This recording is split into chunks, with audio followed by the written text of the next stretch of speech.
Iraq തലസ്ഥാനത്തെ അതീവ സുരക്ഷാ മേഖലയായ ഗ്രീൻ സോണിലുള്ള അമേരിക്കൻ എംബസിക്ക് നേരെ ഡ്രോൺ ആക്രമണമുണ്ടായി. എംബസിയിലെ ഹെലികോപ്റ്റർ ലാൻഡിംഗ് പാഡിലാണ് മിസൈൽ പതിച്ചത്. ഇറാൻ അനുകൂല സംഘടനയായ കതൈബ് ഹിസ്ബുള്ളയുടെ പ്രമുഖ നേതാവ് US വ്യോമാക്രമണത്തിൽ കൊല്ലപ്പെട്ട് മണിക്കൂറുകൾക്കുള്ളിലാണ് ഈ തിരിച്ചടി. മിഡിൽ ഈസ്റ്റിൽ സംഘർഷം തുടങ്ങിയ ശേഷം രണ്ടാം തവണയാണ് US എംബസി ലക്ഷ്യമിട്ട് ആക്രമണം നടക്കുന്നത്. ഇറാനുമായുള്ള സംഘർഷത്തിൽ നിന്നും അമേരിക്ക വിജയം പ്രഖ്യാപിച്ച് പിന്മാറണമെന്ന് വൈറ്റ് ഹൌസ് ഉപദേശകൻ ഡേവിഡ് സാക്സ്. US നീക്കങ്ങളിലൂടെ ഇറാന്റെ സൈനിക ശേഷി ദുർബലപ്പെട്ടുവെന്നും ഇനി ചർച്ചകളിലൂടെയോ വെടിനിർത്തലിലൂടെയോ പ്രശ്നം പരിഹരിക്കണമെന്നും അദ്ദേഹം പറഞ്ഞു.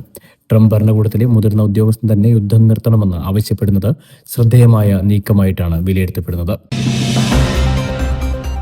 ബഹ്റിൻ വ്യോമപാത അടച്ചതിനെ തുടർന്ന് വിമാനത്താവളത്തിന്റെ പ്രവർത്തനം താൽക്കാലികമായി നിർത്തിവെച്ചത് തുടരുകയാണ്. ഗൾഫ് എയർ ഉൾപ്പെടെയുള്ള സർവീസുകൾ നിർത്തിവെച്ചതായും സുരക്ഷാ അനുമതി ലഭിച്ചാൽ മാത്രമേ പ്രവർത്തനം പുനരാരംഭിക്കൂ എന്നും അധികൃതർ അറിയിച്ചു. വിമാനത്താവളം തുറന്നെന്ന രീതിയിൽ പ്രചരിക്കുന്ന വാർത്തകൾ വ്യാജമാണെന്നും യാത്രക്കാർ ജാഗ്രത പാലിക്കണമെന്നും നിർദ്ദേശമുണ്ട്.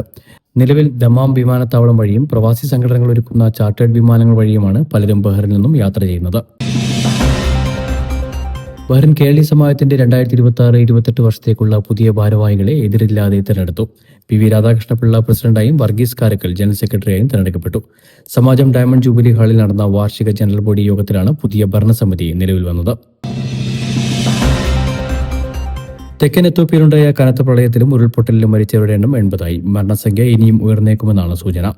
ദുരന്തത്തിന്റെ പശ്ചാത്തലത്തിൽ എത്യോപ്യൻ പാർലമെന്റ് 3 ദിവസത്തെ ദേശീയ ദുഃഖാചരണം പ്രഖ്യാപിച്ചു. ആയിരക്കണക്കിന് ആളുകൾ ഭവനരഹിതരായ പ്രദേശത്ത് ലോകാരോഗ്യ സംഘടനയുടെ നേതൃത്വത്തിൽ അടിയന്തര ചികിത്സാ സഹായങ്ങളും റാപ്പിഡ് റെസ്പോൺസ് ടീമും പ്രവർത്തനം ആരംഭിച്ചിട്ടുണ്ട്.